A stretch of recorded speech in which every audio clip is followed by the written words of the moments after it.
चलिए, सबसे पहला क्वेश्चन आपको दिया जा रहा है, वो क्या है?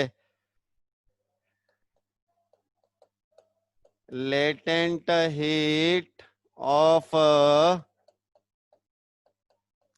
Vaporisation of liquid A is 20 kilo calorie at 500 Kelvin. Find delta U during condensation of 5 mole A vapour. चलिए जी, क्वेश्चन अच्छी तरह से पढ़ लीजिए, और यदि कोई बच्चा इसे सॉल्व करके आंसर बता सकता है तो अच्छी बात है, उसका स्वागत है, वो ट्राई करे। रीड करते बन रहा है? हाँ जी। ओहो, आंसर मिलने लगे। सुहाना का आंसर आ रहा है 95। बेटा रिकॉर्डिंग ऑन हो गई ना कनिष्का? हिमांशी का आंसर है 20, सुहाना अगेन 95।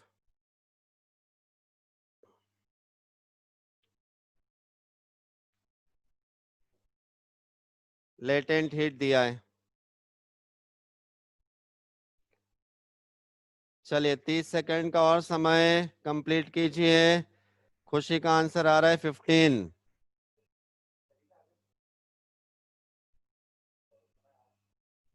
ओके हेमांग, चलिए मेरी बात ध्यान से सुनिए। मुझे ऐसा लग रहा है कि ये लेटेंट हीट नाम सुनकर बच्चे थोड़ा कंफ्यूज हो रहे हैं, तो इधर ध्यान लगाइए। ये चीज मैं पहले आपको बता देता हूँ। ये पिंकी पोंकी कौन कर देता है यार? खैर, सबके अपने अपने शौक है। हाँ जी, मैं आपसे कह रहा था बेटा कि फेज ट्रांसफॉर्मेशन का आप अच्छी तरह से मतलब समझ लीजिए। किसका? Phase transformation. फेज ट्रांसफॉर्मेशन का मतलब होगा वेपोराइजेशन या फ्यूजन या सब्लिमेशन, मतलब फिजिकल स्टेट में चेंज। एक इंपॉर्टेंट बात, phase transformation always occur at constant pressure and constant temperature. ये ध्यान रखना है, फेज ट्रांसफॉर्मेशन के दौरान प्रेशर भी कांस्टेंट रहता है, टेम्परेचर भी कांस्टेंट रहता है। जैसे एग्जांपल के तौर पे आपसे बोला है H2O liquid, arrow H2O gas, ठीक है? आपने प्रेशर ले लिया है प्यारे बच्चों 1 atm, और टेम्परेचर आपने ले लिया है इसका बॉइलिंग पॉइंट कितना? 100 डिग्री, मतलब 373 केल्विन। बात आ रही है समझ में? तो अब अगर आप बताइए, आपके पास है H2O लिक्विड अपने बॉइलिंग पॉइंट पे और कांस्टेंट प्रेशर पे। लिक्विड को यदि वेपर में कन्वर्ट करना है, लिक्विड को यदि गैस में कन्वर्ट करना है, तो बेटा हीट सप्लाई करनी पड़ेगी ना। तो जो हीट सप्लाई करनी पड़ेगी लिक्विड को वेपर में कन्वर्ट करने के लिए, उसी का नाम होता है लेटेंट हीट। फिजिक्स में आपने सीखा है, क्या बोलेंगे इसको? जो हीट आप सप्लाई करेंगे वो होगा latent heat of vaporisation. Chemistry में उसका नाम हम देते हैं एंथैल्पी ऑफ वेपोराइजेशन, ठीक है ना? चीज सेम है। तो क्या लिखा? Required heat. इस प्रोसेस को कंप्लीट करने के लिए जो हीट रिक्वायर्ड होगी, required heat is called latent heat of vaporisation. Physics में इस नाम से पुकारते हैं, और केमिस्ट्री में किस नाम से पुकारते हैं? और एंथैल्पी ऑफ वेपोराइजेशन। बच्चों ने बोला कि सर इसे एंथैल्पी क्यों बोला। हीट ट्रांसफर को तो हम डेल्टा यू भी कह सकते हैं, कल की क्लास ध्यान लगाओ। कांस्टेंट प्रेशर पे हीट ट्रांसफर हो रहा है वो डेल्टा एच कहलाता है, कांस्टेंट वॉल्यूम पे हीट ट्रांसफर होगा वो डेल्टा यू कहलाएगा। फेज ट्रांसफॉर्मेशन का मतलब ही होता है कांस्टेंट प्रेशर, तो कांस्टेंट प्रेशर पे जो भी हीट ट्रांसफर होगा उसको आप डेल्टा एच बोलते हो, डेल्टा यू नहीं। इसीलिए इसको हमने बोला है एंथैल्पी चेंज। सुनो, ये बात तो हो गई वेपोराइजेशन की, चाहते तो आप इसी तरह से फ्यूजन भी लिख सकते हो। कोई भी सब्सटेंस है उसको आपने बदला सॉलिड से लिक्विड में, अगेन प्रेशर कांस्टेंट, टेम्परेचर भी कांस्टेंट। ये टेम्परेचर बॉइलिंग पॉइंट कहलाता है और ये टेम्परेचर क्या कहलाता है, मेल्टिंग पॉइंट। वाटर का मेल्टिंग पॉइंट 0 डिग्री या फिर 273 केल्विन।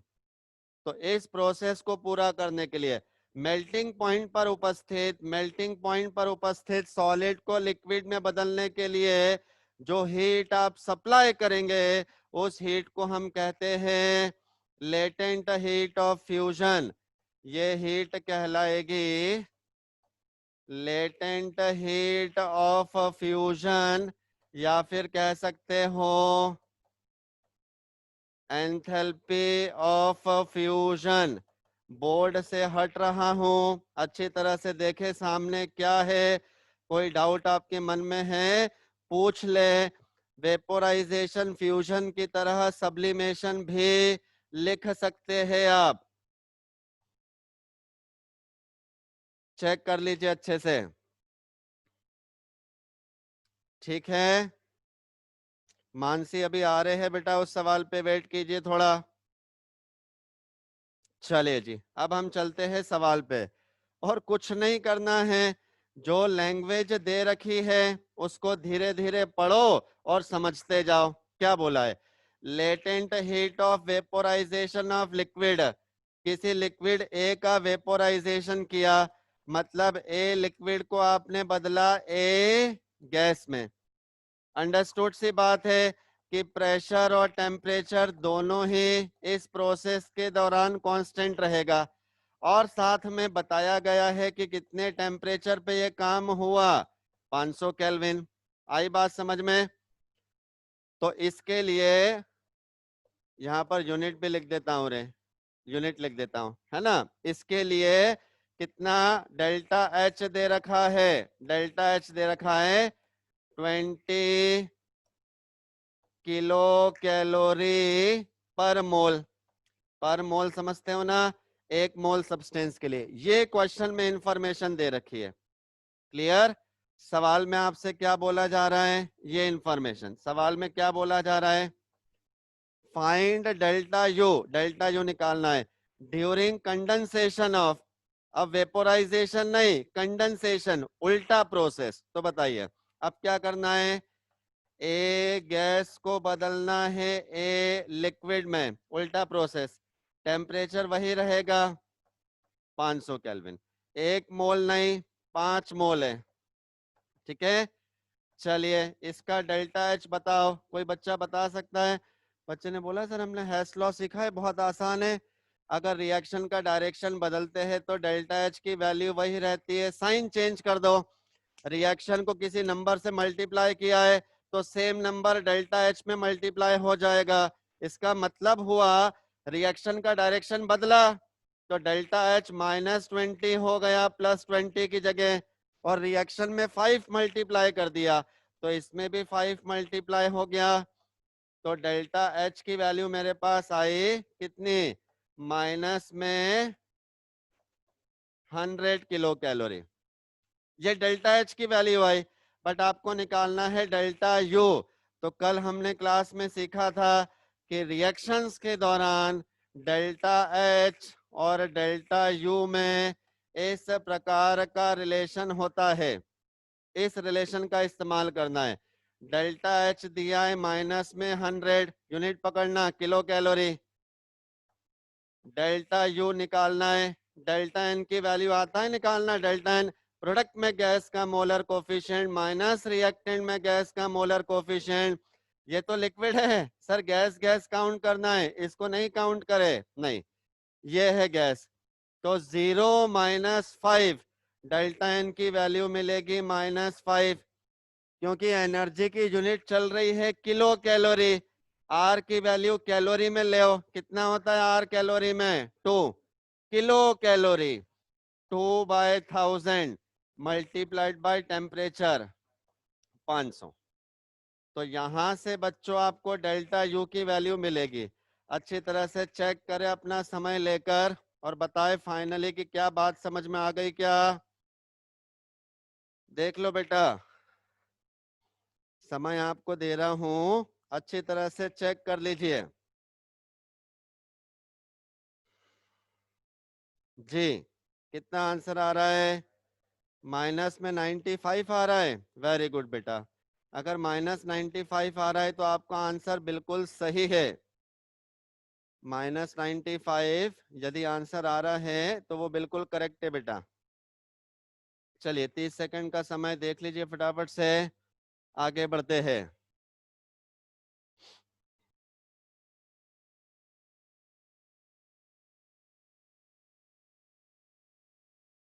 चले, चलिए अगली स्लाइड पे चलते हैं।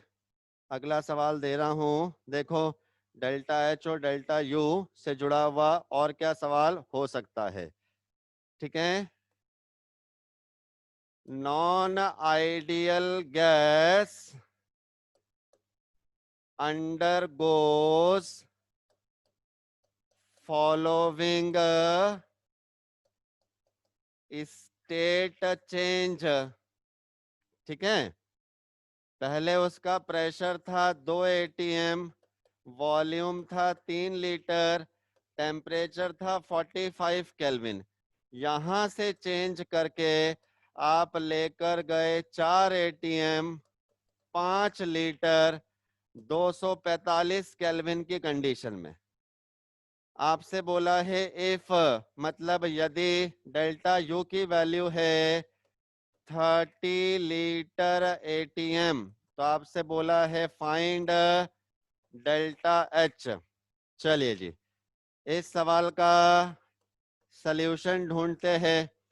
ध्यान से सुनिएगा, मैंने आपसे बोला था यदि किसी भी सवाल में डेल्टा एच और डेल्टा यू में से एक वैल्यू दे रखा है, दूसरा निकालना है, इसका मतलब होता है इंटर रिलेशन। क्या था? डेल्टा एच बराबर delta U plus delta PV. Sir PV की जगह में जल्दी से एनआरटी लगा लूं, मजा आएगा, नहीं लगा सकते हो। सवाल चौड़ा होकर बोल रहा है गैस इज नॉन आइडियल, मतलब you can't use NRT in place of PV.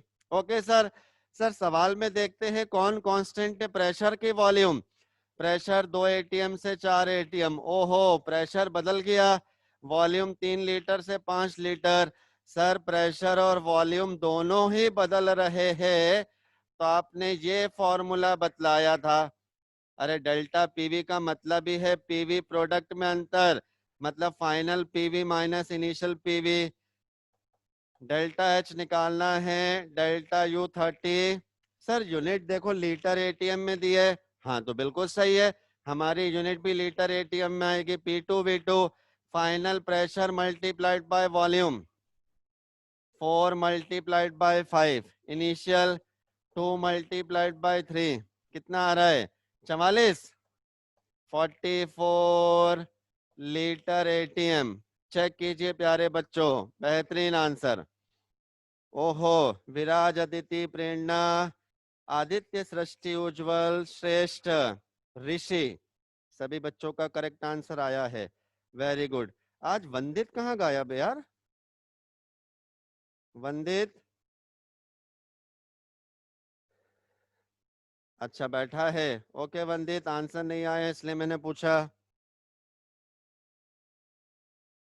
Ram Patidar, तो वंदित की जासूसी छोड़ अपना आंसर देना चालू कर। शादी में गया था।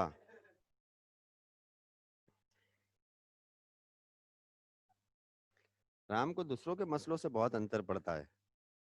चलिए बेटा, क्लियर हो तो आगे बढ़े इससे। चलिए जी, डेल्टा एच और डेल्टा यू के रिलेशन वाले, ठीक है, इसी के रिलेशन वाले ज्यादातर क्वेश्चंस पूछे जाते हैं। एक और सवाल बता रहा हूं मैं, एक और सवाल। तो क्या बोला गया है, ड्यूरिंग कंप्लीट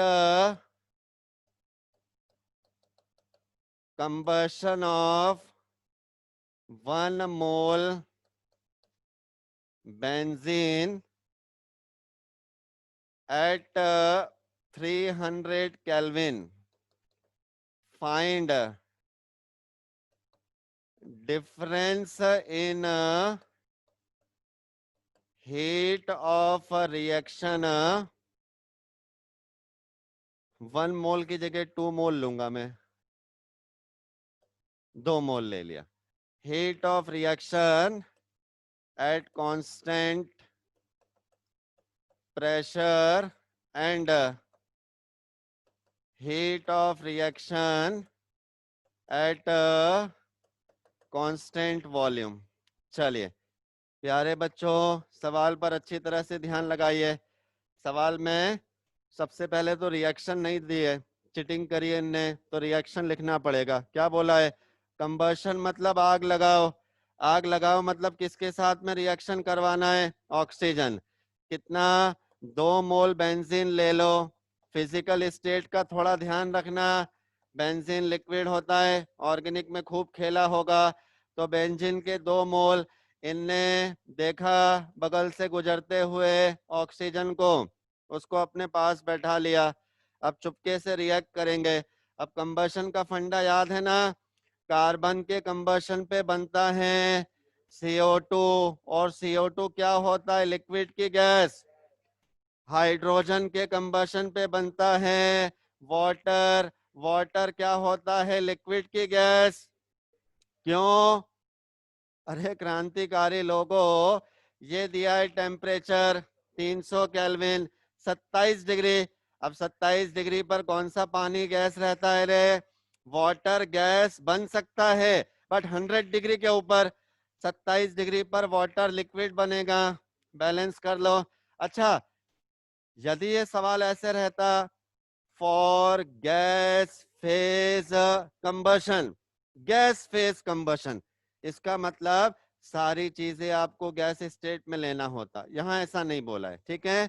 हाइड्रोजन बैलेंस करो, कितना है, कार्बन भी 6 2 12, हाइड्रोजन अगेन 6 2, ये हो गया। ऑक्सीजन बैलेंस कर लो, 15 हो गया क्या, देख लो।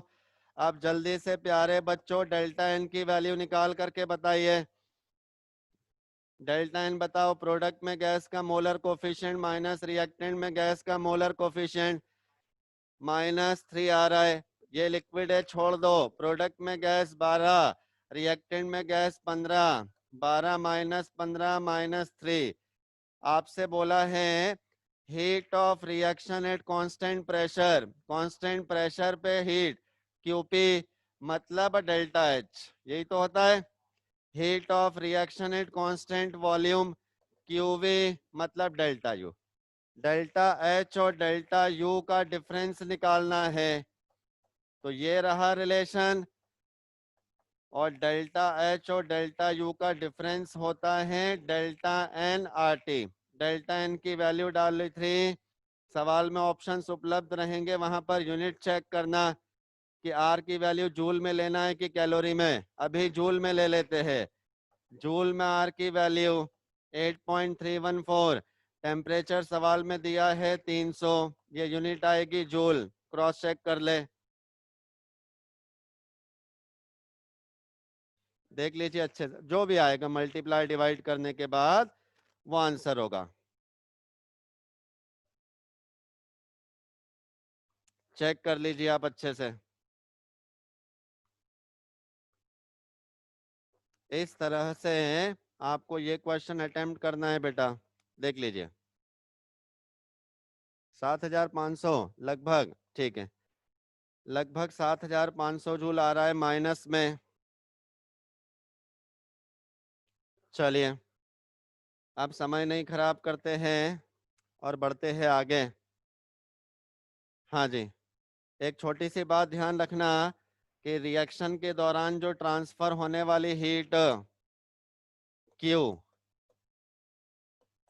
हीट ट्रांसफर्ड ड्यूरिंग रिएक्शन, वो चाहे कंबशन हो या और कोई दूसरी हो,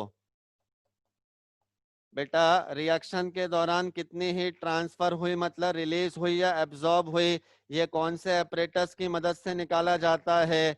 तो इसको निकाला जाता है इज मेजर्ड यूजिंग, किसको यूज करते हुए? बोलो, कैलोरीमीटर। बहुत बढ़िया। अब कैलोरीमीटर दो कंडीशन वाले, दो अलग अलग कैलोरीमीटर होते हैं। एक होता है कांस्टेंट वॉल्यूम कैलोरीमीटर, ठीक है? तो जो कांस्टेंट वॉल्यूम कैलोरीमीटर होता है उसका नाम है बॉम्ब कैलोरीमीटर। अपने सिलेबस में केवल यही वाला है, बॉम्ब कैलोरीमीटर। तो इस बॉम्ब कैलोरीमीटर में जो भी हीट ट्रांसफर होगा, जैसे बोला है heat measured in bomb calorimeter is 20 joule, क्या बोला है? 20 जूल। तो ये 20 जूल किसकी वैल्यू है? डेल्टा एच की या डेल्टा यू की? तो आपको ध्यान रखना है, क्योंकि bomb calorimeter constant volume condition में काम करता है, तो ये क्यू वी मतलब डेल्टा यू मेजर करके देगा। दूसरा होता है कांस्टेंट प्रेशर कैलोरीमीटर, ये अपने सिलेबस में नहीं है, ये फिजिक्स में आता है, इसे हम कहते हैं कप कैलोरीमीटर। तो अगर कभी कप कैलोरीमीटर की बात होती तो उसमें जो ट्रांसफर्ड हीट मापी गई है वो डेल्टा एच को रिप्रेजेंट करता। हमारी एनसीईआरटी में केवल बॉम्ब कैलोरीमीटर की बात करी है। सुमित क्लास के एंड में याद दिलाना, अभी नहीं। तेजस बहुत बढ़िया बेटा, शाबाश। तेजस बहुत अच्छा बच्चा है। चलिए आगे बढ़ते हैं। अब हम डिस्कस करने वाले हैं वर्क के बारे में। अब हम डिस्कस करेंगे बेटा वर्क के बारे में। Work calculation in different thermodynamical process. और मेरी मजबूरी है कि मैं यहाँ पर केवल रिवीजन करवा रहा हूँ, तो मैं ज्यादा फॉर्मूले का डेरिवेशन नहीं करवा पाऊंगा, ठीक है? डेरिवेशन वगैरह जैसे कोई चीज आपको चाहिए तो उसके लिए या तो आप लास्ट ईयर की कॉपी देखें या ड्राइव पर कंप्लीट नोट्स अवेलेबल है थर्मो के, उसको देखें, ठीक है? लेकिन रिवीजन में भी मैं आपको उतना जरूर सिखा दूंगा कि जिसके बेसिस पे कंप्लीट मॉड्यूल कंप्लीट रेस आपसे सॉल्व हो जाएगा, ठीक है? चलिए, अलग अलग थर्मोडायनेमिकल प्रोसेस में वर्क कैसे निकाला जाता है, तो ध्यान से सुनिए। हम थर्मोडायनेमिक्स में जिस वर्क को निकालने में इंटरेस्टेड है वो कौन सा वर्क है? वो है पीवी वर्क। दूसरा नाम है एक्सपांशन वर्क। अलग अलग प्रकार के वर्क होते हैं ना, ग्रेविटेशनल वर्क, स्प्रिंग को खींचते हो तो स्प्रिंग वाला वर्क होता है ना, हाफ के एक्स स्क्वायर निकालते हो ना, तो वो सारे वर्क के साथ में हमें इलेक्ट्रिकल वर्क है कि नहीं, एक सर्किट में इलेक्ट्रॉन इधर से इधर दौड़ा, यहां हम कौन सा वर्क निकालना चाहते हैं? तो वो होता है पीवी वर्क, जिसका फॉर्मूला होता है इंटीग्रेशन ऑफ माइनस पीडीवी। क्या होता है? Integration of minus PDV. और दो अलग अलग चीजें पॉसिबल है, दो अलग अलग चीजें पॉसिबल है, या तो एक्सपांशन के दौरान, ड्यूरिंग एक्सपांशन। अरे एक्सपांशन के साथ आप कंप्रेशन भी लिख सकते हो प्यारे बच्चों, मैं एक एग्जांपल ले रहा हूं। या तो एक्सपांशन के दौरान, बताओ ना, दो ही चीजें पॉसिबल है। अरे एक्सपांशन होगा, हाँ या ना? एक्सपांशन होगा तो वॉल्यूम बढ़ेगा, ये तो सर्टेन है ना, इसमें तो कोई कंफ्यूजन नहीं है, वॉल्यूम बढ़ेगा। What about pressure? अच्छा, ये भी जो प्रेशर लेते हो ना, ये भी आपको बता देता हूं, कोई कंफ्यूजन नहीं होना चाहिए। ये प्रेशर कौन सा होता है? हाँ, एक्सटर्नल प्रेशर होता है। तो अगर एक्सपांशन आप कर रहे हो तो वॉल्यूम बढ़ेगा ही बढ़ेगा, इसमें कोई कंफ्यूजन नहीं है। What about pressure? Pressure constant भी रह सकता है और वेरिएबल भी हो सकता है, दोनों चीजें पॉसिबल है। तो ड्यूरिंग एक्सपांशन यदि पी एक्सटर्नल इज कांस्टेंट, यदि एक्सटर्नल प्रेशर कांस्टेंट है तो प्रोसेस इज कॉल्ड, इस तरह के प्रोसेस को आप कहते हो इरिवर्सिबल प्रोसेस। इस तरह के प्रोसेस को आप इरिवर्सिबल प्रोसेस कहते हो। लेकिन अगर पी एक्सटर्नल, एक्सटर्नल प्रेशर क्या है प्यारे बच्चों? वेरिएबल। अगर एक्सटर्नल प्रेशर क्या है? वेरिएबल। तो ये जो प्रोसेस होगा, प्रोसेस कहलाता है रिवर्सिबल। ठीक है सर, और कौन कौन सी बातें ध्यान रखनी हमको इरिवर्सिबल और रिवर्सिबल में? और आपको ध्यान रखना है कि रिवर्सिबल प्रोसेस के अंदर, रिवर्सिबल प्रोसेस के अंदर एक्सटर्नल प्रेशर हमेशा लगभग किसके बराबर रहता है? गैस के प्रेशर के बराबर। सर गैस का प्रेशर तो पीवी बराबर एनआरटी से निकालते हैं। जी हाँ, तो गैस का प्रेशर मतलब एनआरटी बाय वी के बराबर रहता है। यदि रिवर्सिबल प्रोसेस है तो एक्सटर्नल प्रेशर मतलब गैस का प्रेशर मतलब पीवी बराबर एनआरटी से निकलेगा। क्लियर है? और यहाँ पर ऑलवेज इक्विलिब्रियम, हमेशा क्या मिलता है? इक्विलिब्रियम। लेकिन अगर ये प्रोसेस रहता इरिवर्सिबल, इरिवर्सिबल तो इरिवर्सिबल में जो एक्सटर्नल प्रेशर है ये गैस के किसके बराबर होता है? फाइनल प्रेशर के बराबर।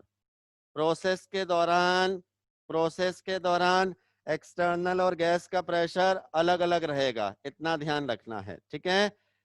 इक्विलिब्रियम कहाँ मिलेगा? Equilibrium in initial state and final state. Equilibrium केवल इनिशियल और फाइनल स्टेट में मिलेगा, बस इतना हमारे लिए सफिशिएंट है। देख लीजिए आप। और यदि एक अच्छा पॉइंट लिखना चाहे तो यहाँ पर W क्या मिलेगा? मैक्सिमम। वर्क यहाँ पर क्या मिलता है? हमेशा मैक्सिमम। और यहाँ पर जो मिलेगा, कैसे लिखूं मैं फिर इसको? W reversible, mod of W reversible, ये होगा मैक्सिमम। और यहाँ W इरिवर्सिबल, ये क्या होगा? Less than W maximum. लो जी, मतलब रिवर्सिबल प्रोसेस में वर्क हमेशा ज्यादा होता है किसके मुकाबले? इरिवर्सिबल प्रोसेस के मुकाबले।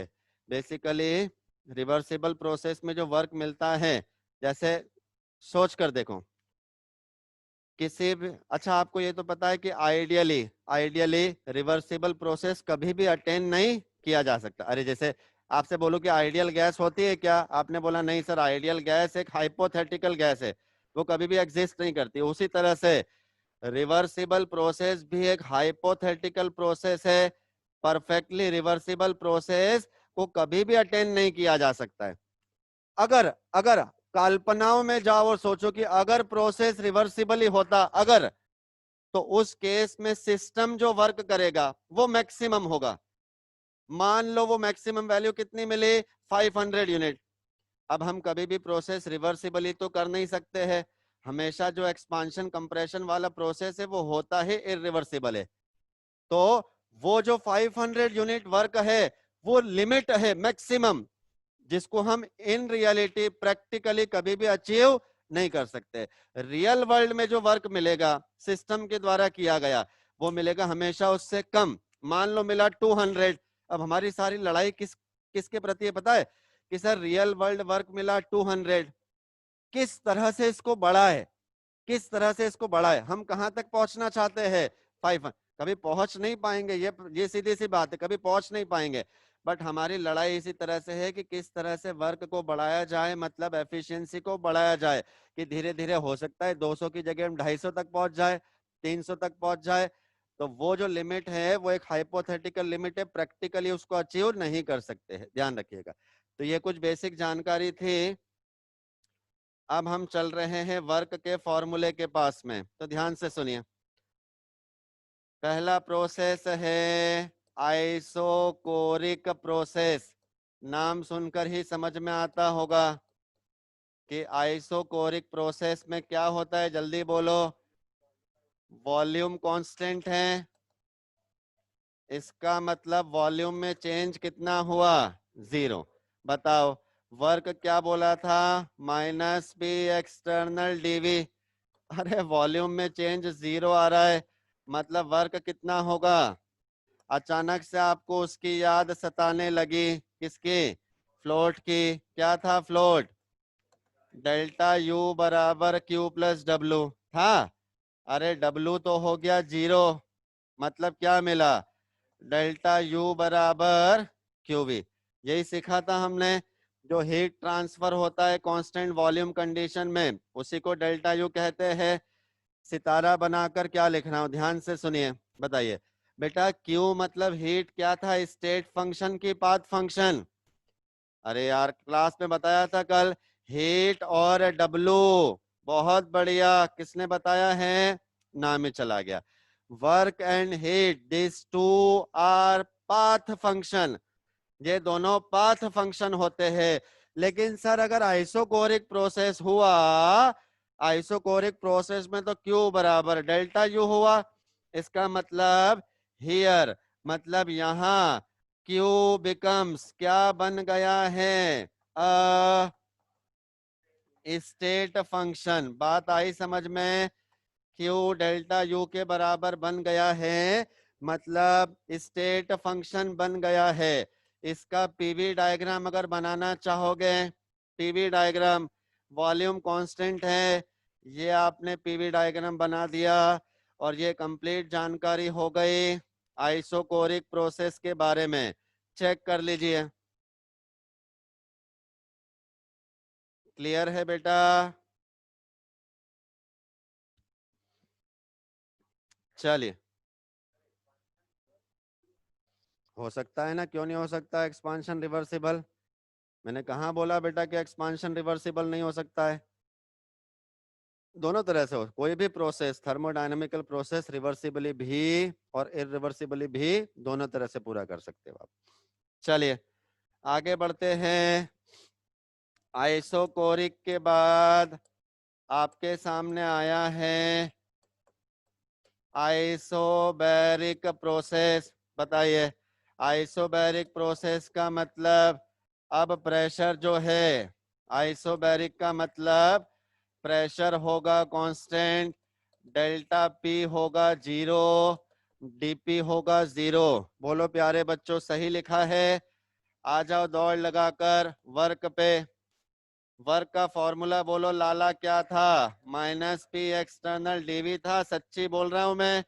अरे लाला प्रेशर तो कांस्टेंट है, तो क्या वो उछल के बाहर आ जाएगा, है ना, वो बाहर, ये एक्सटर्नल प्रेशर है, ठीक है ना। अब बताओ डीवी का इंटीग्रेशन पता है, क्या गड़बड़ करवा दी रे तुमने। अरे यार तुम बोलते भी नहीं हो रे, मैंने भी जोश जोश में बना दिया, क्यों रे तुम बैठ के यहाँ पर आए। अच्छा बोला था किससे, हाँ वो तो एक कौन था, अब कोई था, तेजस। थोड़ा तो अलर्ट रहा करो यार, मैं तो क्या रिदम में दौड़ते रहता हूँ। अरे आइसोकोरिक बनाना है ना, वॉल्यूम कांस्टेंट है या आइसोकोरिक है। चलिए ध्यान रखिएगा, धन्यवाद तेजस। ओके हेमांग, हो सकता है मैंने ध्यान नहीं दिया और आपने लिखा हो आइसोकोरिक। चलिए चलें आगे। हाँ कहाँ पहुंच गए थे, यहाँ पर। बताइए इंटीग्रेशन ऑफ डीवी कितना होगा। अरे डीवी का इंटीग्रेशन वी, लिमिट लगा दो v1 से v2, मतलब क्या हो जाएगा, डेल्टा वी। तो वर्क बराबर minus P external delta we, ये वर्क का फॉर्मूला है। सर क्या ऐसा पॉसिबल है कि यदि गैस आइडियल है, if for gas behaving ideally. अगर गैस का बिहेवियर आइडियल है तो बताओ बेटा, क्या पीवी की जगह आप एनआरटी यूज कर सकते हो? उस केस में वर्क का फॉर्मूला क्या होगा पता है? उस केस में वर्क का फॉर्मूला होगा माइनस डेल्टा एनआरटी। प्लीज ध्यान से सुनिए, क्वेश्चन देखकर बताना है।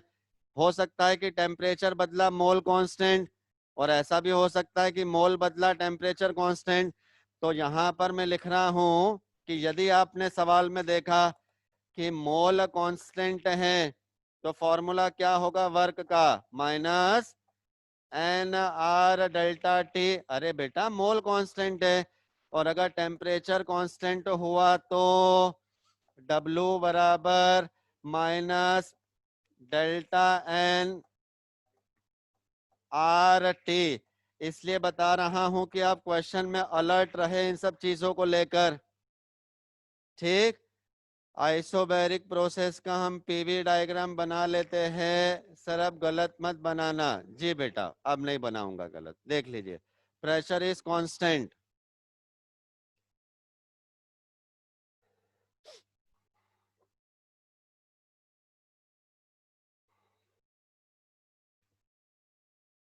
हाँ धन्यवाद विराज।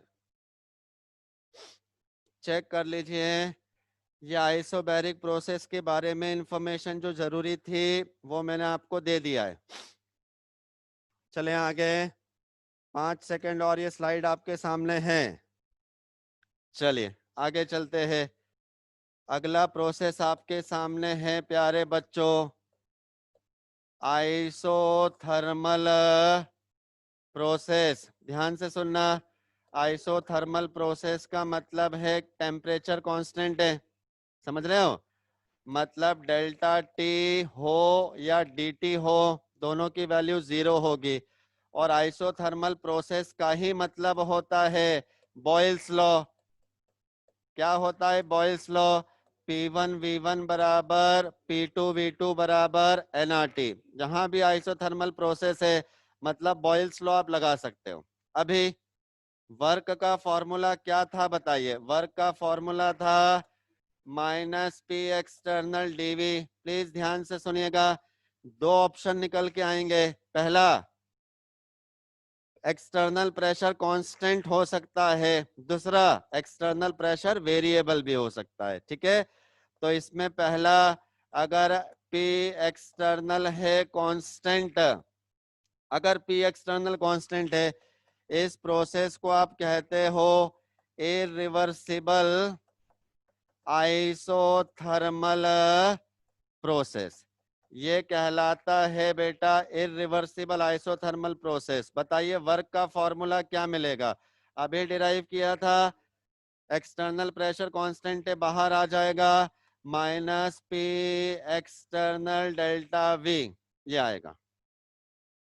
दूसरा केस क्या हो सकता है कि सर अगर एक्सटर्नल प्रेशर वेरिएबल होगा, हमेशा गैस के प्रेशर के बराबर होगा, मतलब nRT/V के बराबर होगा।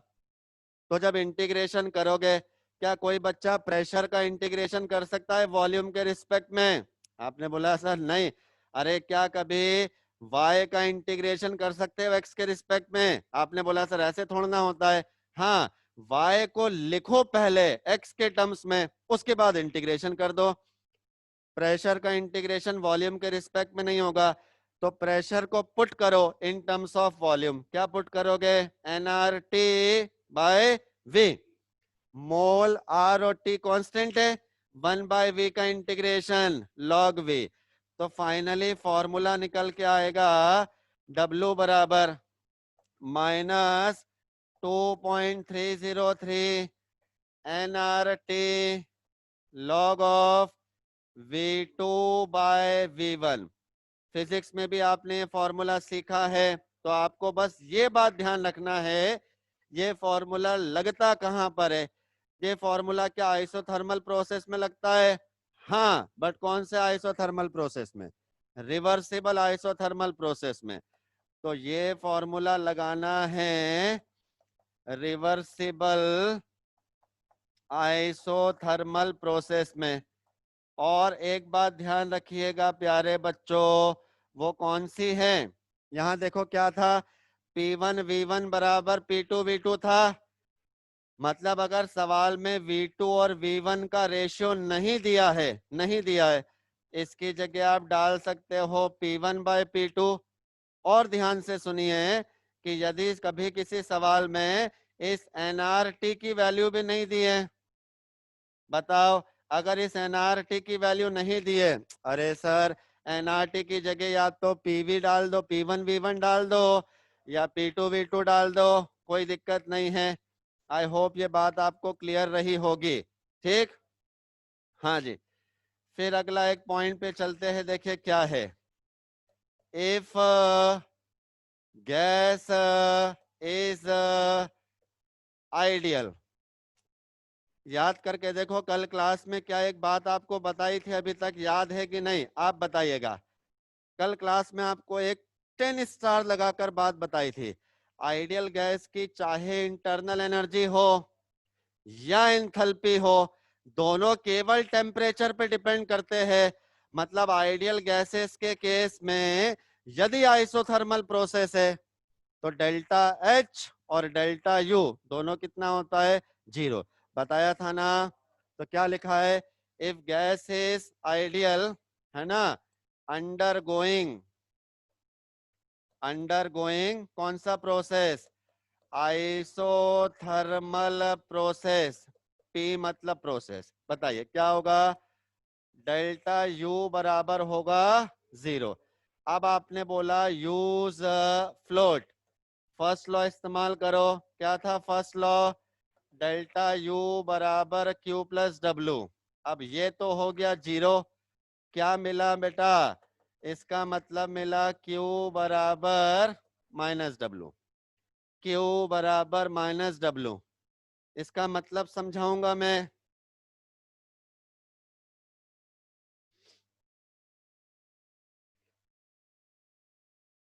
वैदिक, क्या दिक्कत आ रही है बेटा? क्या गलत सही कर रहा है? जल्दी बोल। मानसी वेट। वैदिक, दुनिया चांद पे पहुंच गई, तू वहीं का वहीं बैठा हुआ है।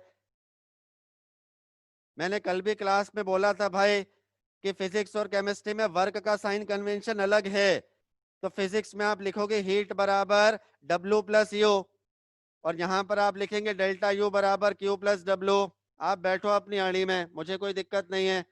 मैंने पहले आपको चीजें समझा दी है। अगर आप नहीं ध्यान रखते तो फिर आपको रिस्पॉन्सिबिलिटी लेनी है। आप गलत मान के चल रहे हो, ठीक है बेटा, गलत मान के चले। आप अगर मुझे बोलते हो समझाने का तो मैं समझा सकता हूँ, अगर बोलते हो कि सर ये दोबारा से एक्सप्लेन कर दो। लेकिन अगर आपको नेतागिरी ही करनी है कि सर ये सही है ये गलत है, तो हाँ बेटा ये गलत है, ठीक है, छोड़ दीजिए आप उसको। चलिए कोई बात नहीं। क्या बोल रहा था मैं? कुछ तो बोल रहा था, हाँ, इसका मतलब समझा रहा था मैं। बेटा Q बराबर -W, Q बराबर -W का मतलब समझिए। जैसे मान लो इस कमरे को हमने माना सिस्टम, और मैं उसके अंदर गैस के रूप में उपस्थित हूँ, गैस के रूप में। अगर प्रोसेस है आइसोथर्मल और कमरे के अंदर आइडियल गैस है, सुन रहे हो, आइडियल गैस है। अब अगर मुझे कुछ वर्क करना है, भाई वर्क करने के लिए क्या चाहिए? एनर्जी खर्च होगी ना। लेकिन आपने क्या बोला है? आइडियल गैस के लिए डेल्टा U बराबर तो 0 है। मतलब अगर मैं आइडियल गैस हूं, मैं चाहता हूं कि एक्सपांशन हो। मेरी इंटरनल एनर्जी मतलब मेरी खुद की एनर्जी में कोई चेंज नहीं आएगा। लेकिन सर वर्क करने के लिए तो एनर्जी चाहिए, वो कहां से आएगी? मैंने क्या शाण पत्ती दिखाई पता है? मैंने एनर्जी ली कहां से? सराउंडिंग से। ध्यान से सुनना, 20 जूल एनर्जी ली और ऐसा का ऐसे उसे कन्वर्ट कर दिया वर्क में। 40 जूल एनर्जी ली, ऐसा का ऐसा कन्वर्ट कर दिया वर्क में। 1000 जूल एनर्जी ली, उसको ऐसा का ऐसा कन्वर्ट कर दिया वर्क में। मतलब क्या मेरी एनर्जी में कोई अंतर आ रहा है? नहीं। जितना एनर्जी सराउंडिंग से लिया जा रहा है इन फॉर्म ऑफ हीट, उसको कन्वर्ट किया जा रहा है वर्क में। इसीलिए बोला है कि वर्क और हीट का magnitude will remain same, sign का अंतर है, और डेल्टा यू की वैल्यू कितनी होगी रे? 0। बात समझ में आई पक्का? चलिए जी, अब हम क्या करते हैं, जल्दी से पीवी डायग्राम बना लेते हैं। पीवी डायग्राम किसका? आइसोथर्मल का। ध्यान से सुनिए, आपको पहले भी बार बार बता चुका हूं कि ग्राफ बनाने के लिए सबसे पहले क्या चाहिए। लाला, अगर तेरे को वाई और एक्स के बीच में ग्राफ बनाना है तो कैसे बनाएगा? रिलेशन चाहिए। Very good. अरे यार सीधी सी बात है, बिना रिलेशन के ग्राफ कैसे बनेगा? अगर P और V के बीच में ग्राफ बनाना है तो क्या चाहिए? आपने बोला सर पहले भी तो ग्राफ बनाए थे, उनमें रिलेशन। अरे रिलेशन से ही बनाए थे। आइसोबैरिक में था प्रेशर कांस्टेंट, अबे वही तो रिलेशन था, कांस्टेंट प्रेशर। यहाँ पर ना प्रेशर कांस्टेंट है ना वॉल्यूम कांस्टेंट है, तो प्रेशर वॉल्यूम का रिलेशन होता क्या है? अरे सर बॉयल्स लॉ। क्या बोलता है बॉयल्स लॉ? बताओ। पीवी बराबर कांस्टेंट, कांस्टेंट को मान लो थोड़ी देर के लिए के, तो क्या आया रे? P बराबर के बाय वी। बोलो प्यारे बच्चों, हाँ के ना? अरे P बराबर के बाय वी, वाई बराबर के बाय एक्स, रेक्टेंगुलर हाइपरबोला बनेगा। तो जहां भी रेक्टेंगुलर हाइपरबोला बन रहा है वो बात है आइसोथर्मल प्रोसेस की। ठीक है, हाँ एडियाबेटिक में भी बनता है, स्लोप अलग अलग रहता है। ठीक है, ध्यान सुनो। एडियाबेटिक की चर्चा मैं क्लास के दौरान नहीं करूंगा, क्योंकि एडियाबेटिक में सब कुछ वही है जो आपने पढ़ा है फिजिक्स में। तो प्लीज आप फिजिक्स वाला एडियाबेटिक पढ़ ले, डाउट आप मुझसे पूछ सकते हो। ठीक है, तो यहां तक मैंने प्रोसेस और वर्क खत्म कर दिया। मानसी को पुरानी स्लाइड देखनी थी, ले मानसी पुरानी स्लाइड देख ले। अगले 10 मिनट तक केवल वर्क के बढ़िया बढ़िया क्वेश्चंस की चर्चा होगी।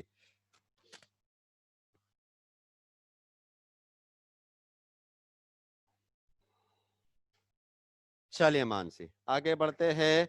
अब बिल्कुल अलर्ट रहो और आंसर देने के लिए तैयार रहना। किसी बच्चे से कोई चूक नहीं और कोई टाइम पास नहीं। पहला क्वेश्चन आपके सामने आ रहा है, system absorbs 40 calorie energy as heat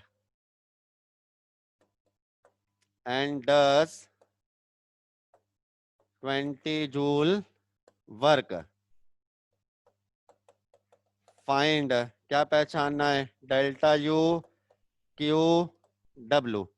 ये पहला सवाल है।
चलिए प्यारे बच्चों बोर्ड पर ध्यान लगाइए, बेटा बोर्ड पर ध्यान लगाइए। शुरुआत के कुछ क्वेश्चंस में सॉल्व करके दे रहा हूं आपको, प्रैक्टिस के लिए क्वेश्चन दूंगा, है ना? आपसे बोला है सिस्टम एब्जॉर्ब, सिस्टम ने हीट एब्जॉर्ब करी, क्योंकि हीट एब्जॉर्ब करी तो साइन प्लस में रहेगा। कल बताया था ना साइन कन्वेंशन कितनी? 40 कैलोरी। लो जी, और आपने बोला सिस्टम डज वर्क, सिस्टम ने काम किया, मतलब क्या हुआ? माइनस साइन, कितना? 20 जूल। अब आपको निकालना है डेल्टा यू, मतलब क्यू प्लस डब्लू। सर दोनों की यूनिट तो सेम बनानी पड़ेगी, एक कैलोरी एक जूल है। यहाँ पर मल्टीप्लाई कर दीजिए 4.2। ठीक है, समझ में आ गई ना बात? तो अगर आप 4.2 यहाँ पर मल्टीप्लाई कर देंगे तो ये वैल्यू किस में आ जाएगी, जूल में। लगा देंगे Q प्लस डब्ल्यू, आंसर मिलेगा आपको। क्लियर बात है, ठीक। चलिए अगले वाले पे चलते हैं। पहला तो बेसिक सवाल ही था, अगला वाला अच्छा सवाल है। आपका काम है फॉर्मूला बताना कि कौन सा फॉर्मूला लगाएं। पढ़ो। 2 mole ideal gas, 2 mole ideal gas है, expands isothermally at 300 kelvin from 5 atm to 1 atm, find work if process is reversible. तो प्रोसेस पकड़ो, रिवर्सिबल आइसोथर्मल। यदि आइसोथर्मल रिवर्सिबल प्रोसेस है तो वर्क का फॉर्मूला पता है क्या होगा, वर्क का -2.303 nRT log of V2 bye V1 की जगह P1 बाय P2, है ना, P1 बाय P2 लगाना होगा। ठीक। मोल दिया है 2, आर की वैल्यू, आंसर जूल में निकालना है तो आर की वैल्यू 8.314, टेम्परेचर 300 केल्विन, P1 और P2 दिया है। देख लो अच्छे से एक बार, पक्का। दूसरा बोला है कि प्रोसेस इरिवर्सिबल है या। अच्छा एक एक बात मैं आपसे पूछना चाहता हूं यार, सुनिए। मान लो सॉल्व करने के बाद जितना भी आया, मान लो सॉल्व करने के बाद आया x, तो यहाँ आंसर -x हो जाएगा। बोलो अग्री करते हो क्या, जल्दी बोलो, हाँ ना करो, हाँ ना। लेकिन राजा बेटा अगर सवाल में थोड़ा सा ऐसा परिवर्तन कर दूं, मैं क्या बोल दूं, मैं फाइंड, क्या बोल दूं, वर्क डन। अब बोलो, अब भी आंसर यही रहेगा कि बदल जाएगा, अब भी आंसर यही रहेगा कि बदल जाएगा। अब पता है, सुनो ना, अगर आपसे बोला है वर्क निकालो तो चुपचाप से फॉर्मूले से जैसे निकालते हो वैसे निकाल लो। लेकिन अगर आपसे बोला है वर्क डन, तो वर्क डन का मतलब माइनस साइन तो उसी के अंदर शामिल हो गया ना बेटा। अब केवल आपको मैग्नीट्यूड बताना है, अब प्लस साइन की जरूरत नहीं पड़ेगी, माइनस साइन की जरूरत नहीं पड़ेगी। बहुत सारे बच्चों ने डाउट भी भेजे थे कि सर हमारा आंसर आ रहा है -40, लेकिन सवाल में तो दिया है +40 वाला करेक्ट। वो क्यों पता है, क्योंकि वहां पर वर्क निकालने के लिए नहीं बोला है, वहां पर बोला है find work done by the system. तो जब work done by the system बोला है तो माइनस साइन तो वहीं ले लिया, आपको केवल मैग्नीट्यूड बताना है, ठीक है। चलिए, लेकिन इस सवाल में ऐसा कुछ नहीं है, इस सवाल में हमको केवल वर्क निकालना था, तो यहाँ पर माइनस बने रहने देना, मतलब जो आएगा फॉर्मूले से वो पूरा बने रहने देना। खैर, इसके अगले पार्ट पे चलते हैं। अगले पार्ट में बोला है कि इरिवर्सिबल प्रोसेस है। बताओ बेटा, इरिवर्सिबल प्रोसेस का मतलब एक्सटर्नल प्रेशर क्या रहेगा, किसके बराबर रहेगा, गैस की इनिशियल या फाइनल। अरे यार राजा बेटा तू सोच, सोच जरा कि गैस का प्रेशर 10 atm है और एक्सटर्नल प्रेशर भी 10 atm है। तुम्हारे हिसाब से क्या है कि गैस का प्रेशर और एक्सटर्नल प्रेशर बराबर है इनिशियली, बाहर भी 10 अंदर भी 10, तो क्या कभी एक्सपांशन हो सकता है क्या, है ना। एक्सपांशन तो कब होगा, जब गैस का प्रेशर ज्यादा है, एक्सटर्नल प्रेशर कम। पक्का। गैस एक्सपांड होते गई होते गई कब तक एक्सपांड होगा, कभी ना कभी जाके तो रुकेगा। कब रुकेगा, जब एक्सटर्नल और गैस का प्रेशर बरोबर हो जाएगा। तो एक्सटर्नल प्रेशर किसके बरोबर होना चाहिए, गैस के इनिशियल प्रेशर या फाइनल। तो एक्सटर्नल प्रेशर कांस्टेंट है और गैस के फाइनल प्रेशर के बराबर है। कितना था फाइनल प्रेशर, 1 atm। तो लो जी, ये पी एक्सटर्नल की वैल्यू मिल गई। अब क्योंकि इरिवर्सिबल है तो वर्क का फॉर्मूला बताओ क्या था, -P external delta we. Delta we का मतलब है V2 - V1। सर तोते उड़ गए, V1 V2 दिया ही नहीं है, क्या करें। अरे तो यहाँ तो रेशो था। अरे राजा बेटा, आइसोथर्मल प्रोसेस का मतलब P1 V1 बराबर P2 V2, मतलब V2 बाय V1 की जगह P1 बाय P2 ले सकते हो। क्या V2 माइनस V1 की जगह P1 माइनस P2 ले लूं क्या? ऐसे थोड़ा ना होता है। तो क्या करे सर, अब तो फंस गए। नहीं फंसे बेटा। जहां भी आपने देखा कि आपके मोहल्ले में कोई गैस है, तो आप मन ही मन सोच लेना कि इसके लिए तो और कुछ लगे ना लगे, पीवी बराबर एनआरटी तो लगेगा ही ना, है कि नहीं? बताइए। डब्ल्यू बराबर क्या लिखूं? एक्सटर्नल प्रेशर किसके बराबर था बताओ? गैस के फाइनल प्रेशर के बराबर। वी की जगह क्या रखोगे? NRT by P. मोल नहीं बदला, आर कांस्टेंट, टेम्परेचर कांस्टेंट, तो क्या रखूंगा पता है? N R T by P2 minus N R T by P1 multiply divide आपको करना है। मैंने मेरा काम कर दिया, चेक कर लीजिए।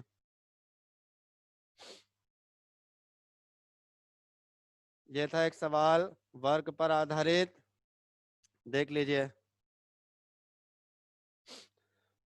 मानसी बिटिया कह रही है कि सर जरूरी है सवाल में आइडियल गैस मेंशन हो। नहीं बेटा, अगर सवाल में बोला है नॉन आइडियल गैस, अगर सवाल में बोला है नॉन आइडियल गैस, तो आप पीवी बराबर एनआरटी इस्तेमाल नहीं कर सकते हो।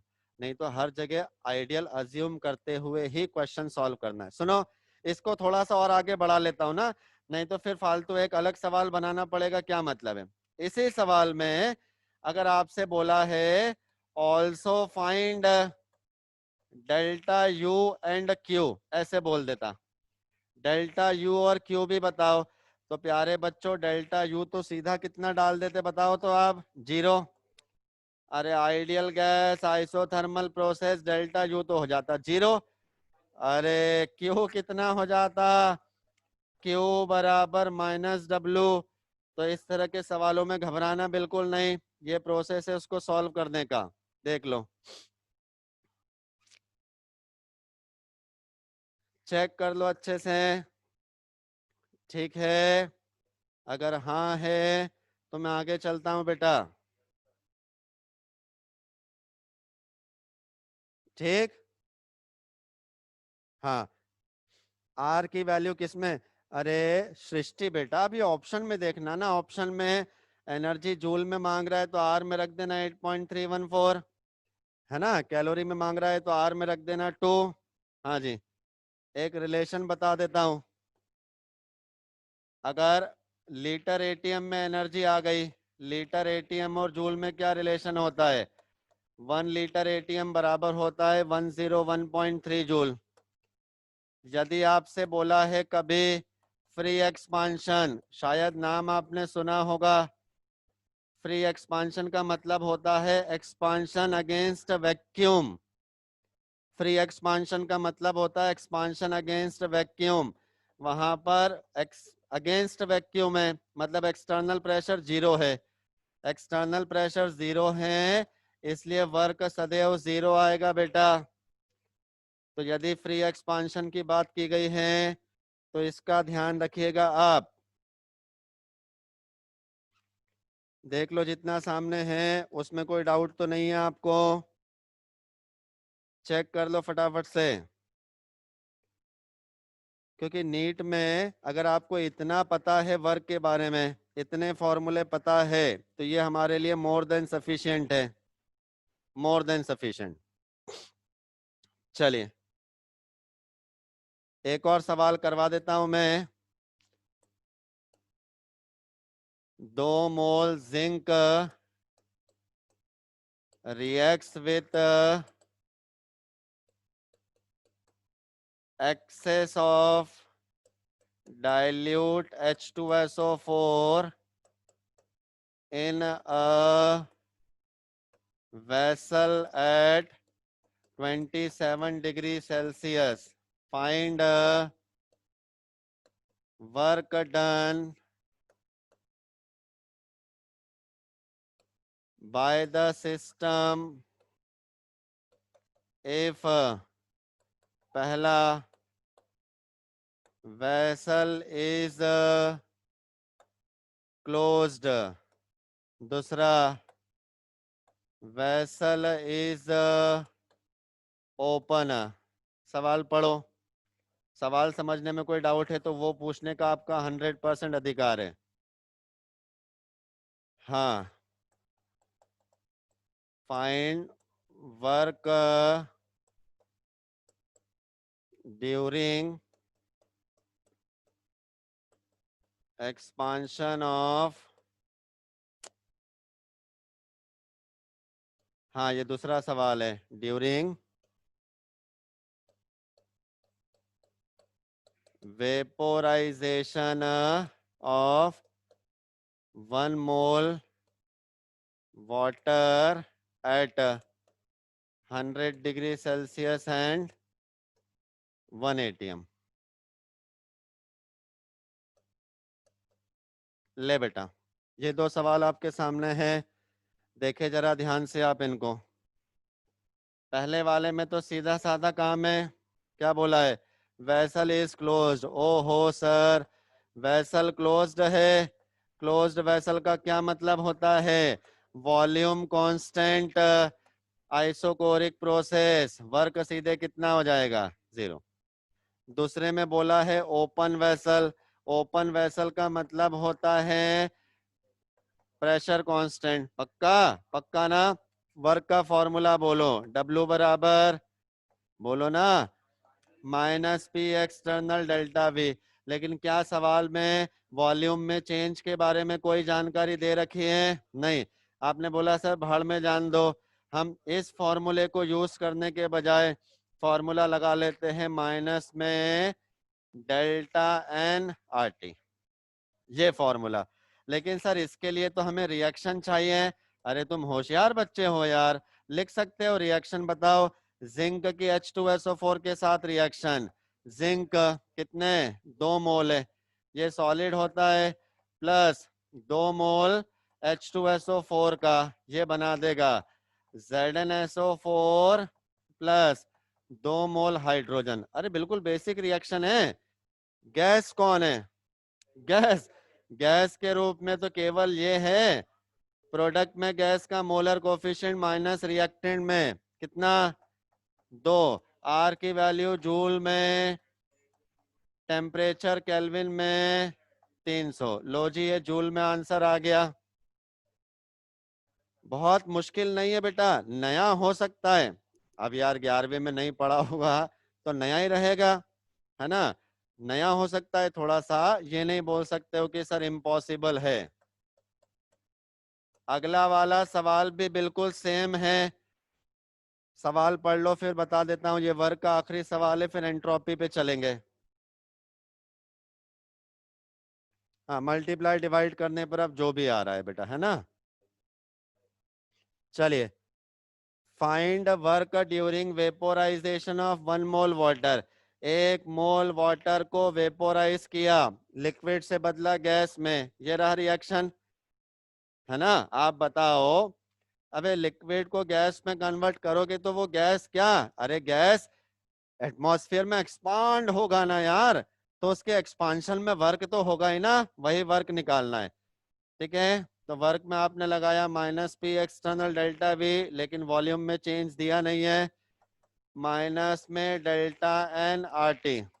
1 मोल वाटर को इवेपोरेट कर रहे हो, आर की वैल्यू जूल में, टेम्परेचर केल्विन में। लो जी, ये आंसर है, ये वर्क का आखिरी सवाल था।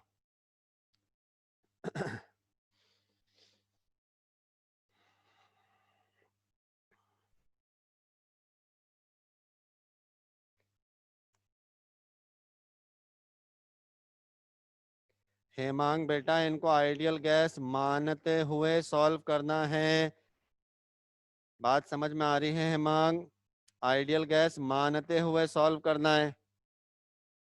हाँ राम, क्वेश्चन टिक कराऊंगा, उसमें निश्चिंत रहो, क्वेश्चन टिक कराऊंगा मैं। हाँ, मल्टीप्लाई डिवाइड पर जो भी आ रहा है उसमें कोई इशू नहीं है ना।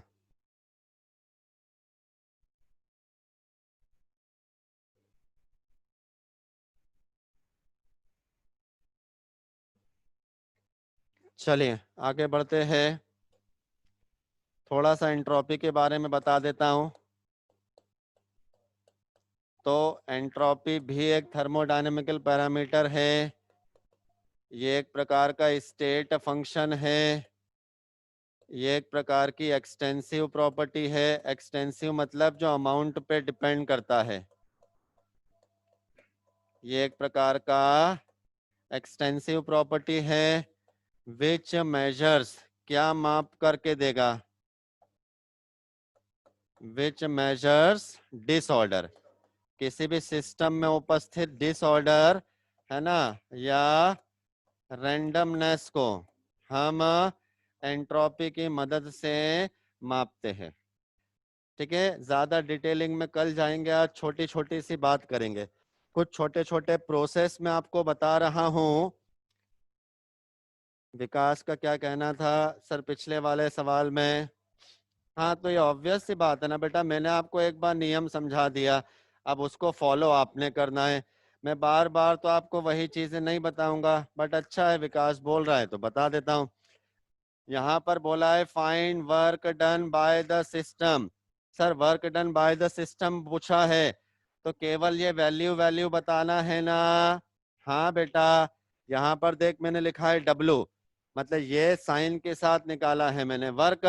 अगर सवाल में बोला है work done by the system, तो साइन हटा के वैल्यू पटक दे। ये भी मैंने वर्क निकाला है। अगर मैं बोलता हूँ वर्क डन, अगर मैं बोलता हूँ work done by the system, तो फिर मैं क्या करूंगा उसके लिए बताओ? 8.314 मल्टीप्लाइड बाय 373 जूल, ऐसे होगा ना? चलिए, हाँ जी, कुछ छोटे छोटे प्रोसेस बता रहा हूँ, आप बस चेक करके इतना बताइए कि उस प्रोसेस के दौरान एंट्रोपी बढ़ रही है या कम हो रही है। यदि किसी सॉलिड को आप बदलते हो लिक्विड में, पता है ना इस प्रोसेस का नाम क्या होता है? फ्यूजन। सॉलिड को लिक्विड में बदलोगे, इस केस में एंट्रोपी बढ़ेगी। कई बार अपने को ऐसा लग सकता है कि सर ये बेसिक बेसिक चीजें तो हमें पता है। बेटा आप नीट का पेपर अगर देखेंगे ना खोलकर, तो उसमें आते ही इसी प्रकार के बेसिक सवाल है, और गलतियां भी इसी तरह के सवालों में होती है। तो रिवीजन क्लासेस में मैं तुम्हें इन रियलिटी कोई पीएचडी नहीं पढ़ाऊंगा। मेरा सिंपल मकसद है कि नीट के सिलेबस को, है ना, 100% तो नहीं, 80-90% तक मैं कवर कर लूं। मैं पीएचडी किसी बच्चे को नहीं करवाना चाहता हूँ। सॉलिड को बदला लिक्विड में, इस प्रोसेस को फ्यूजन कहते हैं। एंट्रोपी क्या होगी? अरे गुंगो बोलो, बढ़ेगी। लिक्विड को बदला आपने गैस में, बताइए इसको कहते हो वेपोराइजेशन, कहते हो ना? यहाँ पर भी एंट्रोपी, हाँ, तो ध्यान रखना, यहाँ पर एंट्रोपी में चेंज लपक बहुत ज्यादा होता है, क्योंकि लिक्विड के मुकाबले गैस स्टेट बहुत डिसऑर्डर्ड है। और कभी आप सॉलिड को सीधे गैस में बदल दोगे तो एंट्रोपी में इंक्रीज और ज्यादा होगा। ये बात क्लियर है? हाँ जी, अगर आपने टेम्परेचर बढ़ा दिया, प्यारे बच्चों सोच समझकर बताओ, टेम्परेचर बढ़ाने पर एंट्रोपी बढ़ना चाहिए कि कम होना चाहिए? टेम्परेचर बढ़ाने पर मॉलिक्यूलर डिसऑर्डर बढ़ जाता है, बढ़ेगी। ठीक है, लेकिन यदि किसी गैस के लिए, किसी गैस के लिए, है ना, टेम्परेचर आपने रख दिया कांस्टेंट, टेम्परेचर कांस्टेंट रख दिया। अब अगर टेम्परेचर कांस्टेंट है तो प्यारे बच्चों पता है क्या होता है? Pressure inverse of volume. बताइए, वॉल्यूम बढ़ाने पर एंट्रोपी, जल्दी बोलो रे, वॉल्यूम बढ़ाने पर डिसऑर्डर बढ़ जाएगा, तो वॉल्यूम बढ़ेगा तो एंट्रोपी बढ़ेगी। अरे वॉल्यूम बढ़ने का मतलब ही होता है प्रेशर कम होना। और उल्टा लिख दो, क्या? अगर वॉल्यूम कम हुआ मतलब प्रेशर बढ़ गया, इस केस में एंट्रोपी क्या होगी? कम होगी। चेक कर लीजिए अच्छे से।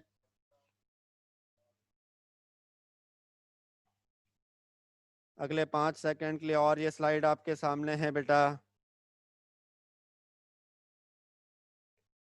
शिवम थोड़ा सब्र रख, सारे लड्डू अभी खाएगा क्या? हाँ, अगला बेटा, क्योंकि एंट्रोपी एक एक्सटेंसिव प्रॉपर्टी है। एक्सटेंसिव मतलब अमाउंट पे डिपेंड करने वाला। बता, चुल्लू भर पानी का मास ज्यादा है या लोटा भर के? मास बढ़ेगा, है ना, क्योंकि वो एक्सटेंसिव प्रॉपर्टी है। अरे एंट्रोपी भी तो एक्सटेंसिव प्रॉपर्टी है। एक मोल की, एक मोल गैस की एंट्रोपी ज्यादा या 10 मोल की? या दोनों की एंट्रोपी तो बरोबर ही रहेगी। अरे एक्सटेंसिव प्रॉपर्टी है, अमाउंट बढ़ने पर बढ़ेगा, क्लियर रखना। एक्सटेंसिव प्रॉपर्टी है मतलब यदि अमाउंट ऑफ सब्सटेंस बढ़ेगा एंट्रोपी बढ़ने वाली है, इसमें कोई कंफ्यूजन नहीं रहना चाहिए। लेकिन लेकिन है ना, अमाउंट ऑफ सब्सटेंस सेम है तो एंट्रोपी सेम रहेगी ऐसा नहीं है, अमाउंट ऑफ सब्सटेंस बढ़ने पर बढ़ेगा, ये क्लियर रखना। अब जरा देखे, ध्यान से सुने, बॉन्ड डिसोसिएशन, अगर बॉन्ड तोड़ते हो, बॉन्ड तोड़ने पर एंट्रोपी बताओ, H2 गैस से आपने बनाया 2H गैस, जल्दी जवाब दीजिए, एंट्रोपी बढ़ेगी या कम होगी? पहले एक पार्टिकल था, तोड़कर दो पार्टिकल बना दिए, है कि नहीं? अरे यार, मान लो इस एक बॉक्स के अंदर बड़ी बड़ी 10 पेंसिल है, उसकी जगह टुकड़े करके आपने 50 पेंसिल बना दिया, तो पहले ज्यादा डिसऑर्डर था कि अब है? मतलब पार्टिकल की संख्या बढ़ने पर एंट्रोपी बढ़ेगी।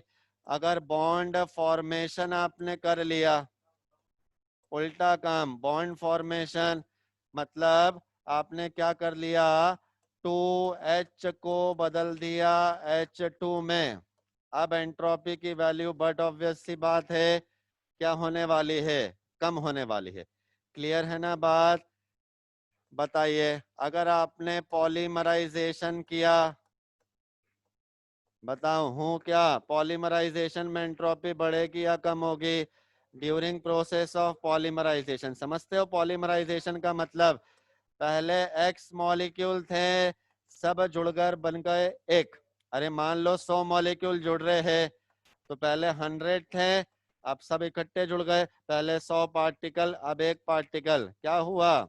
डिसऑर्डर कम हो गया, एंट्रोपी कम हो गई।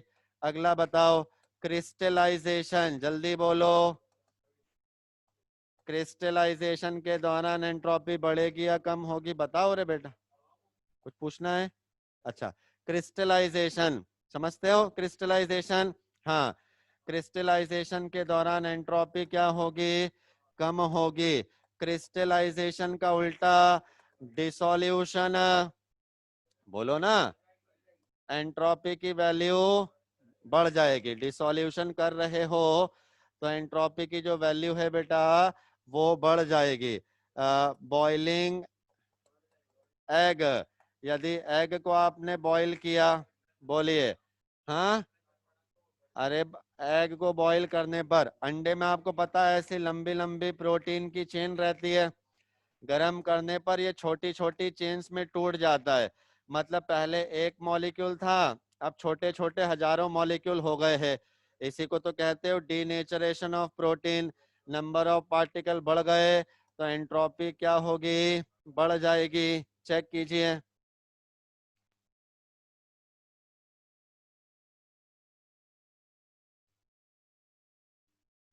हाँ जी, अगला, स्ट्रेचिंग रबर, रबर को खींचोगे या फिर स्प्रिंग, स्प्रिंग या रबर को खींचने पर एंट्रोपी बढ़ेगी या कम होगी? जल्दी बताइए। अच्छा आप ध्यान से सुनो, आपके मोहल्ले में 50 लोग रहते हैं, पहले ऐसे झुंड लगाकर 50 लोग थे इस तरह से, ठीक है, फिर आपने बोला सबको कि एक लाइन में खड़े हो जाओ, पहले झुंड बनाकर थे, अब सब लाइन में खड़े हो गए, बोलिए डिसऑर्डर मतलब एंट्रोपी बढ़ गया कि कम हो गया? कम हो गया। पहले स्प्रिंग ऐसे होता है, मॉलिक्यूल रहते हैं कॉइल्ड, गुथे हुए झुंड में रहते हैं, खींचने पर सारे मॉलिक्यूल एक लाइन में आ गए, मतलब स्ट्रेचिंग रबर और स्प्रिंग अगर करेंगे तो उस केस में जो एंट्रोपी है बेटा वो कम हो जाती है, ध्यान रखेंगे। हाँ जी, नेक्स्ट,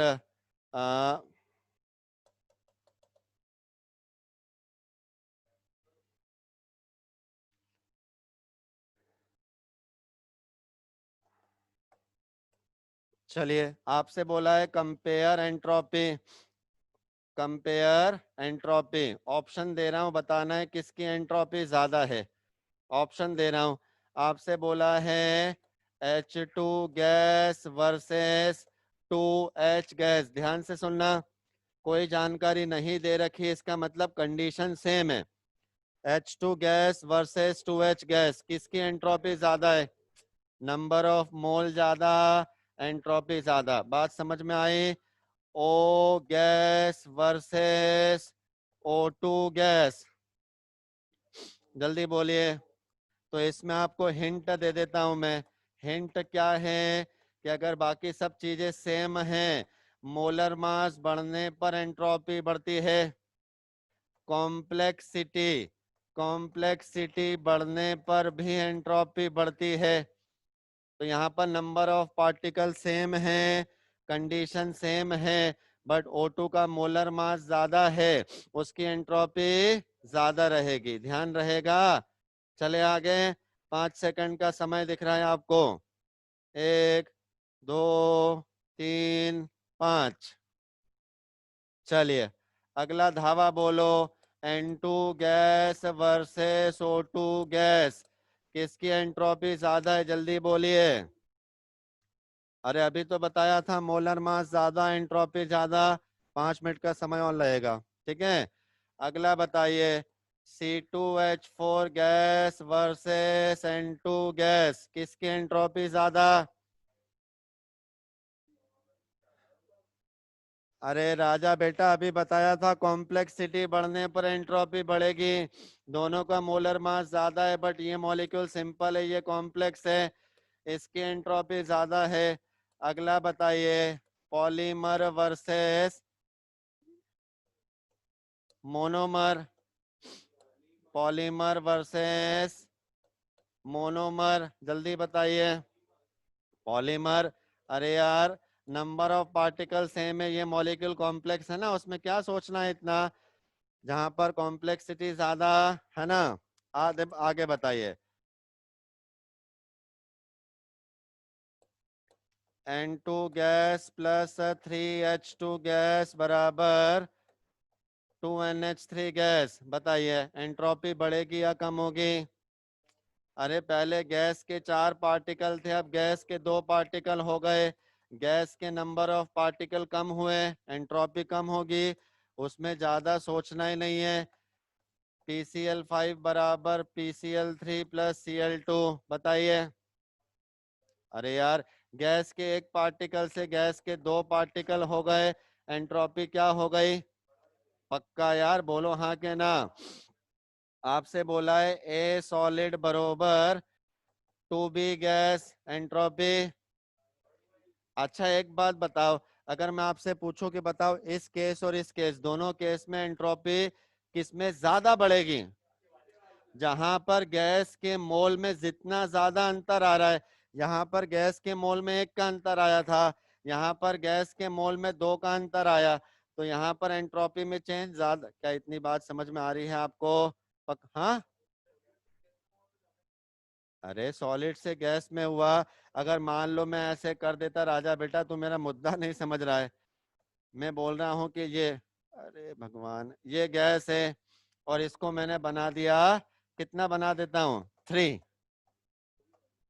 है ना, ये बताना चाह रहा हूं मैं। हाँ जी।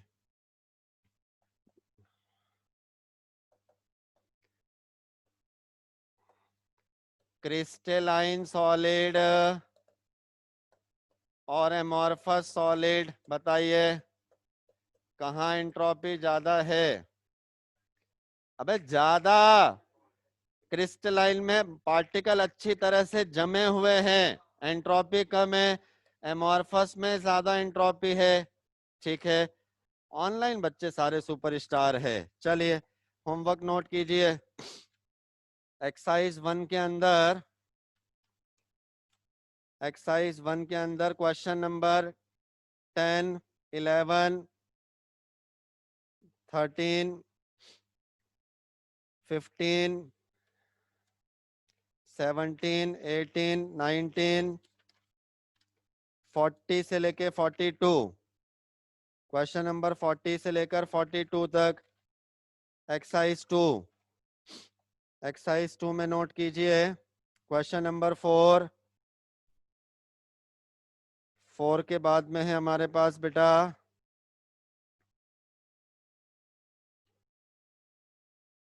Question number 20, 22, 23। ये सब पिछले साल की परीक्षाओं में पूछे हुए सवाल है। और उसके बाद 24 एक्सरसाइज 3 के अंदर शुरू के 3 सवाल।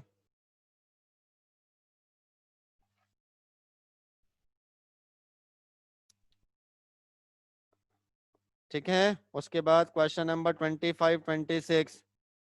अब बिगनर बॉक्स और सॉल्व एग्जाम्पल पर आ जाइए, इसमें बहुत सारे क्वेश्चन मिलेंगे आपको। तो बिगनर बॉक्स में लिखिए beginner box number 1, beginner box number 2, beginner box number 3, beginner box number 4। ये कंप्लीट है। और इलस्ट्रेशन 1 से लेके 20 तक, इलस्ट्रेशन 1 से लेके 20 तक। अब जो बाद में एंट्रोपी बताया था उसके क्वेश्चन अलग से टिक करवा रहा हूं ताकि कोई कंफ्यूजन ना हो। जितना आज सिखाया केवल उतना एंट्रोपी वाले। क्वेश्चन नंबर 43, उसके बाद 45 से लेकर 49, 45 से लेकर 49। उसके बाद 51, 52, 59।